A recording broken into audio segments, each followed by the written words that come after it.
उमर रज़ी अल्लाह तआला अन्हु मिंबर पर खड़े होकर कह रहे हैं जुमे की तकरीर करते हुए, या सारियतु अल जबल, पहाड़। जब नमाज से उतरे, मिंबर से उतरे, अब्दुर्रहमान बिन औफ ने कहा ये क्या कह रहे थे जुमे के खुतबे में, या सारियतु अल जबल। सारिया बलूचिस्तान के पास बंदर अब्बास एक जगह है, जंग हो रही है। सारिया रज़ी अल्लाह तआला अन्हु को शिकस्त हो चुकी है, मुसलमानों के कदम उखड़ चुके हैं। और उमर रज़ी अल्लाह तआला अन्हु फरमा रहे हैं मुझे नजर आया कि सारिया के फौज के कदम उखड़ गए। आगे मुझे एक पहाड़ नजर आया तो मेरे जी में आया अगर सारिया का लश्कर पहाड़ पर पहुंचकर पलट के हमला करे और पहाड़ को अपनी पुश्त में कर ले तो फिर फतह हो सकती है। तो मेरे मुंह से बेसाख्ता निकला या सारिया तो अल जबल। एक महीने के बाद खबर आई हजरत सारिया रज़ी अल्लाह तआला अन्हु ने कासिद भेजा कि हम ईरानियों से टकराए, हमारे कदम उखड़ गए कि हमने आवाज सुनी हवा में। मोबाइल की जरूरत नहीं है, फैक्स की जरूरत नहीं है, टेलेक्स की जरूरत नहीं है, फोन नहीं है, हवा गुलाम है। ये हवा तुम्हें मोबाइल के जरिए से पैगाम सुनाती है। उमर अल्लाह का गुलाम बना, हवा उसकी गुलाम बन गई। उन्हें हमने आवाज सुनी ऐ सारिया पहाड़ को ऊँट में, पहाड़ को पुश्त पे लेकर पलट के हमला कर। तो हमने पहाड़ तक भागे, फिर हमने पलट के जो हमला किया तो अल्लाह ताला ने हमें फतह अता फरमा दी। ये अल्लाह के बन जाना, ये अल्लाह का बन जाना यूं गैबी निजाम तुम्हारे ताबे कर देता है। हजरत उम्मे शरीक रज़ी अल्लाह तआला अन्हा, उम्मु साइब रज़ी अल्लाह तआला अन्हा का बेटा मर गया।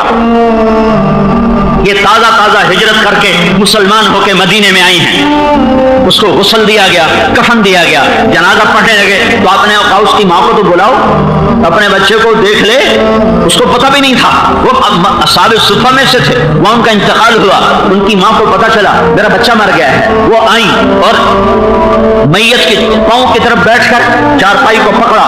अल्लाह के नबी से नहीं कहा मेरे लिए दुआ कर या रसूल अल्लाह, खुद अपने अल्लाह से बात की, ए रब आमनतु बिका तौआ व हाजरतु इलैका रग़बा फला तुशमित बिल आदा। मेरे मौला मैंने तेरी मोहब्बत में तेरा कलमा पढ़ा, तेरे और तेरे रसूल के इश्क में मैंने अपना घर छोड़ा। आते ही मेरा बच्चा मर गया, सारा कबीला मुझे ताना देगा।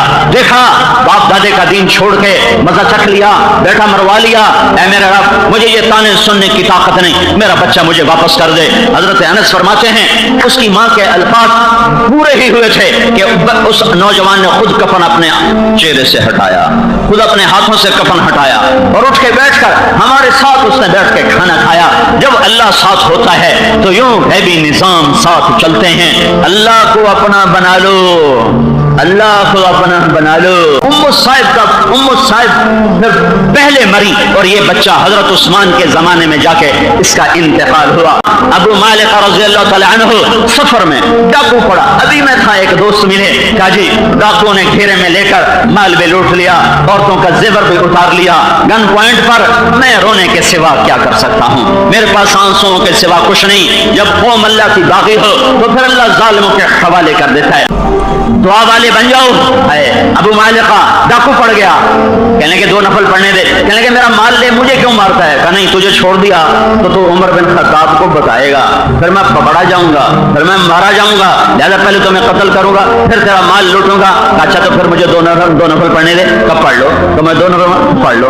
तो उन्हें 2 नफल पढ़े, सलाम फेरा, उसने नेजा उठाया, उसने कहा या अरहमर राहिमीन। तो एक आवाज आई ला तक़तुल, मत मारो। उसने इधर उधर देखा, कोई नजर नहीं आया। उसने फिर नेजा उठाया, फिर यूं उसको मारने लगा। फिर आवाज आई ला तक़तुल, मत मारो। फिर उसने दाएं बाएं देखा, कोई जब नेजा उठाए वो कहे या अरहमर राहिमीन। फिर जब तीसरी दफा नेजा उठाया तो एकदम एक सवार सामने आया, उसके हाथ में भी उससे लंबा नेजा। उसने थोड़ा सा यूं किया, वो नेजा उसके सीने के पार हो गया और वो उलट के गिरा और उसके वजूद में आग लग गई और वो जल के राख हो गया। तो अबू मालिक रज़ी अल्लाह तआला अन्हु खड़े होकर फरमाया कौन है तेरे तो फैल? अल्लाह ने मुझे बचाया। वो कहने लगा मैं 4थे आसमान का फरिश्ता हूं।